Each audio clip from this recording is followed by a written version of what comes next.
উঠেছে সিস্টার রাহুল।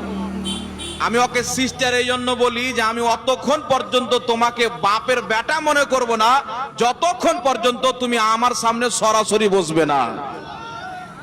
আর তোমাকে যদি ভয় লাগে যে ঝাড়খণ্ডের মৌলবি ভয় লাগছে, ইউটিউবের মাধ্যমে তোমার কানে যদি আওয়াজ যায় বা তোমার কোনো ভক্ত যদি তোমাকে খবর দেয়, আমি চ্যালেঞ্জ করছি তোমাকে কোথাও যেতে হবে না, তোমার বাড়ি গিয়ে আমি প্রমাণ করব তুমি বলেছো প্রত্যেক নবী ইহুদি ছিল।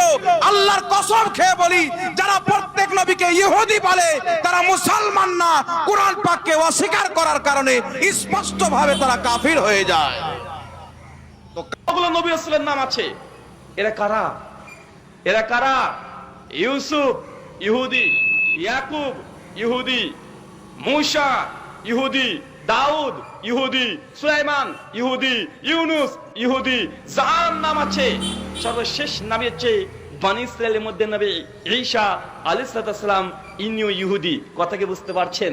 তাওরাত মূসা ইহুদি, জাবুর দাউদ ইহুদি, ইনজিল ঈসা ইহুদি। দেখেন তো তারা কত কি পেয়েছে। দেখেন একটা বংশ থেকে আল্লাহ পূর্ণ করে দিয়েছে কি তাই না? একটা সাইড কিন্তু পড়ে আছে অচল। কোন সাইডটা অচল? কোন সাইড? ইসমাইলের বংশধর অচল, ১৫০০ বছর ধরে তাদের কোনো ইতিহাসই পাওয়া যায় না। আমার একটা ভিডিও ইউটিউবে খুব ভাইরাল হয়েছে এবং বিভিন্ন আলেমরা আমার ভিডিওটাকে নিয়ে সমালোচনা করছে। কোন ভিডিও? আপনারা হয়তো দেখেছেন যে আমি একটা ভিডিওতে বলছি যে নবী দাউদ ইহুদি, সুলাইমান ইহুদি, ঈসা ইহুদি।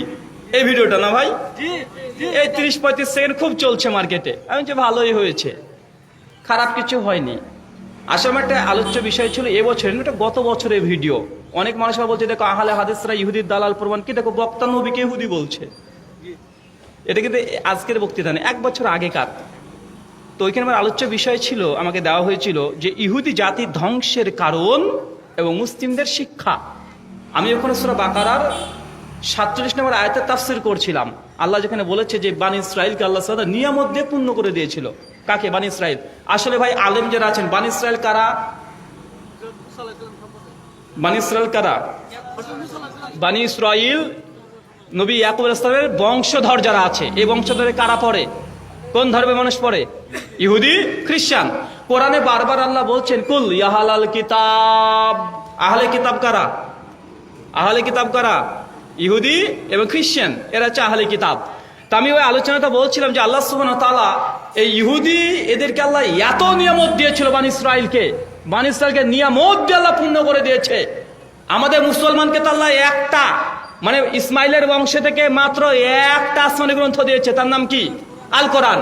কিন্তু বানি ইসরাইলকে আল্লাহ সুবহানাহু ওয়া তাআলা সবচেয়ে বেশি আসমানি কিতাব দিয়েছেন। তাওরাত কাদের জন্য এসেছে? ইহুদিদের হেদায়েতের জন্য, তাই তো? ইহুদি জাতি। জাবুর কাদের জন্য এসেছিল? ইহুদি জাতির জন্য। ইনজিল কাদের জন্য এসেছিল? ইহুদি জাতির জন্য। তো আমি এখানে বুঝাচ্ছিলাম যত নবী এসেছে সিংহভাগ ইহুদিদের মধ্যে থেকে, যত আল্লাহ আসমানি গ্রন্থ দিয়েছে সব ইহুদিদের জন্য দিয়েছে। আর এই কথাটাকে আমি বলেছিলাম ইহুদি একটা জাতির নাম, ইহুদি ধর্মের নাম নয়। কি বুঝলেন? কত কি বুঝতে পারছেন? নবী ঈসা আলাইহিস সালাম পর্যন্ত পৃথিবীতে ইহুদি বলে কোনো ধর্ম ছিল না।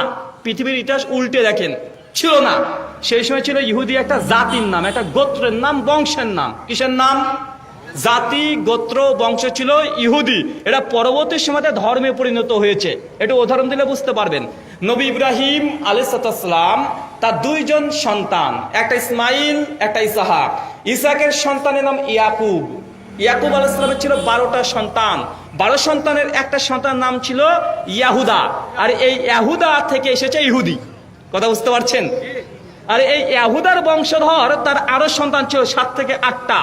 তার মধ্যে ইয়াহুদার সন্তানের মধ্যে থেকে আসছে নবী দাউদ, নবী সুলাইমান, নবী জাকারিয়া, নবী ইয়াহইয়া, নবী ঈসা, মারিয়াম। এরা সব ইয়াহুদা বংশের। কোন বংশের? আর ইয়াকুব আলাইহিস সালামের একজন সন্তানের নাম ছিল লেবি। লেবির বংশ থেকে আসছে নবী মূসা আলাইহিস সালাম। কথা বুঝতে পারছেন? আর ইয়াকুবের আরেকজন সন্তান ছিল ইউসুফ। কি নবী? ইউসুফ। তো ইয়াহুদা এটা ছিল কি? বংশ, কাল, একটা বংশ। যেন আমাদের নবী কোন বংশের? কুরাইশ বংশের। তবে নবী কি কুরাইশি ছিলেন না মুসলিম ছিলেন? তিনি বংশীয়ভাবে কুরাইশি আর ধর্মের দিক থেকে মুসলিম। ঠিক আমি যেখানে বলছিলাম যে এই নবী ইহুদি, ওই নবী ইহুদি, এরা বংশীয়ভাবে এরা ইহুদি বংশ থেকে এসেছে, কিন্তু এরা ইহুদি ধর্মের না, এরা মুসলিম। প্রত্যেক নবী রাসূল মুসলিম ছিলেন, ইসলাম ধর্মেরই ছিলেন। আমার একটা বই আছে, ইসলাম আদর্শ না কলঙ্ক। ওখানে অভিযোগ করেছিল আমাদের ভারতের একজন হিন্দু পণ্ডিত যে ইসলাম এসেছে 1400 বছর আগে। আমার বই আমি জবাব দিয়েছি আজ থেকে 3 বছর আগে যে প্রত্যেক নবী রাসূল ছিলেন মুসলিম, ইসলাম কোনো নতুন ধর্ম নয়, এটা নবী আদম থেকেই শুরু হয়েছে। আমার বইয়ে 4 বছর আগে লিখেছি প্রত্যেক নবী রাসূল ছিলেন মুসলিম, কিন্তু বংশগোত্র আলাদা হতে পারে, পারে কি পারে না? কথা বলে। যেন ভারতে যারা বাস করে তারাই হিন্দু, এটা ভৌগোলিক সংজ্ঞা। কি ভৌগোলিক সংজ্ঞা? কিন্তু ভারতে বাস করে আমরা মুসলিম কি মুসলিম না? আপনারা বাংলাদেশে বাস করেন, আপনারা কি বাংলাদেশি? তো বাংলাদেশিরা মুসলিম, আপনারা বাংলাদেশীও আবার মুসলিম দুটোই। যারা আমেরিকায় বাস করে তারা ভৌগোলিকভাবে আমেরিকান, আবার মুসলিমও হতে পারে, পারে কি পারে না? ঠিক এইসব নবীগুলো ইহুদি বংশের বা ইহুদির জন্য এসেছেন, তবে তারা ইহুদি ধর্মের না, এরা মুসলিম ইসলাম ধর্মের তারা নবী। শুকরিয়া।